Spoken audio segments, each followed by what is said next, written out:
Hey,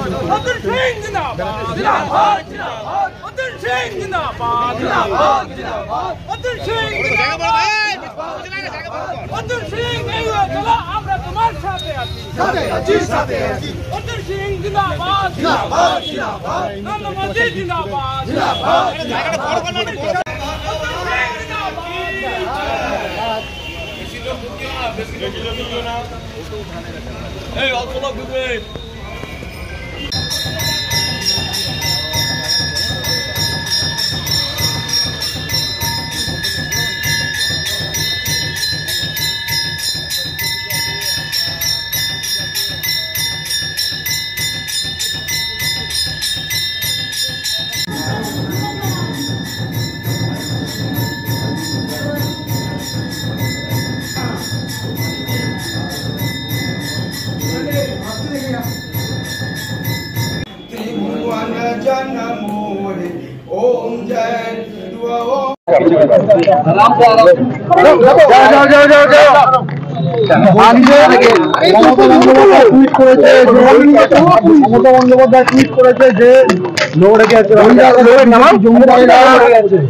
হামাগুড়ি দিচ্ছে এবং আমি যদি ভুল না বলে মনে রাখতে পারি তাহলে শত্রুঘ্ন সিনহা কোথাকার লোক? শত্রুঘ্ন সিনহা এখন এড্রেস ওনার মুম্বাইতে, উনি বিহারেও না। ইউসুফ পাঠান গুজরাট থেকে, তারপরে ওই কীর্তি আজাদ বিহার থেকে, তাও এখন দিল্লিবাসী।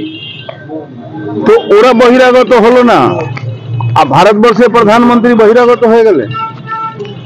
এটা মনে হচ্ছে গণতন্ত্রে এইসব কথা বলে ভোটের রাজনীতির জন্য যে মঞ্চে থেকে দাঁড়িয়ে একজন নেতা বলছিলেন যে যারা বাংলা বলতে পারে না, বাংলা বুঝতে পারে না, বাংলা পড়তে পারে না, আর সেই তিনজন বহিরাগতকে নিয়ে প্রার্থী করে কোন মুখে এই কথাটা বলছে? এটা মানায় না। আমার মনে হচ্ছে এটা একটু ভুল শুধরে নেওয়া দরকার। এজেন্সি ঘোড়াগাড়ি কোথায় খাচ্ছে? ঘোড়াগাড়ি তো উনি খাওয়াচ্ছেন। ঘোড়াগাড়ি তো আমাদের তো ভারতীয় জনতা পার্টিতে তো কোনো বহিরাগত লোক এখানে আসেনি। এখন বহিরাগত তো উনি নিয়ে আসছেন। উনি যে যাকে বহিরাগত বলছেন সে ভারতবর্ষের প্রধানমন্ত্রী, যে ভারতবর্ষের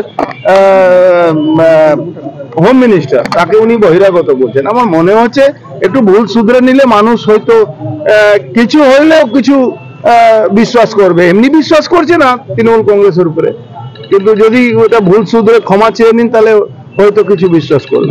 গতকাল আমডাঙ্গাতে তৃণমূল প্রার্থী পার্থভূমি বলেছেন যে অর্জুন সিংকে রোখার ব্যবস্থা হালি শহরে হয়ে যাবে এবং হালি শহর কাস্টমারে আপনি ঢুকতে পারছেন না, আপনি ঢুকতে পারবেন না। জগৎদলে আপনাকে দেখুন, আমাকে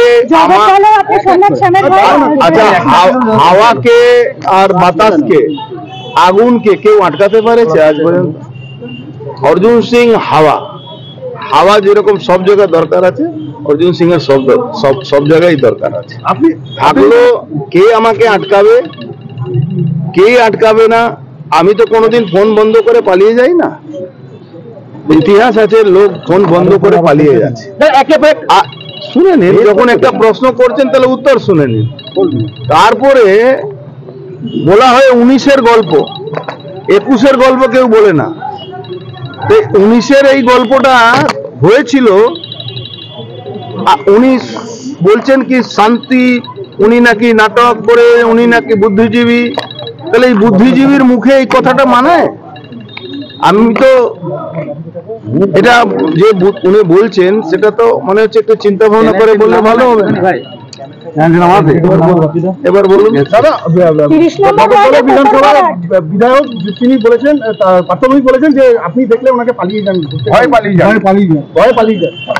হতে পারে আমি ভয় পালিয়ে যাই, যাতে এটা কোথাও না বললে কিন্তু পাবলিক হাসবে, বুঝলেন? পাবলিক হাসবে। আমি সিপিএম জমানা লড়াই করা লোক, এই জায়গায় লড়াই করেছি, এই যেখানে মন্দির আছে এখানেও লড়াই করেছি। তো সে 2019-এও তো হারিয়েছিলাম, বীজপুরে তো তৃণমূল হেরেছিল।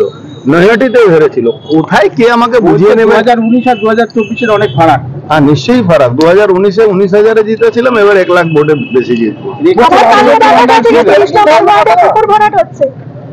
দেখুন, পুকুর ভরাট যদি তৃণমূল না করে তাহলে রুজি রুটিটা চলবে কি? ওদের পুকুর ভরাট করতে দিন, মানুষ আমাদের সঙ্গে থাকে। লক্ষ্মী ভান্ডারে কারো বাবার সম্পত্তি? পশ্চিম বাংলা সরকার যে পয়সা দিচ্ছে ওনার পাকেট থেকে দিচ্ছে, পাকেট থেকে দিচ্ছে না, সরকারি পয়সা।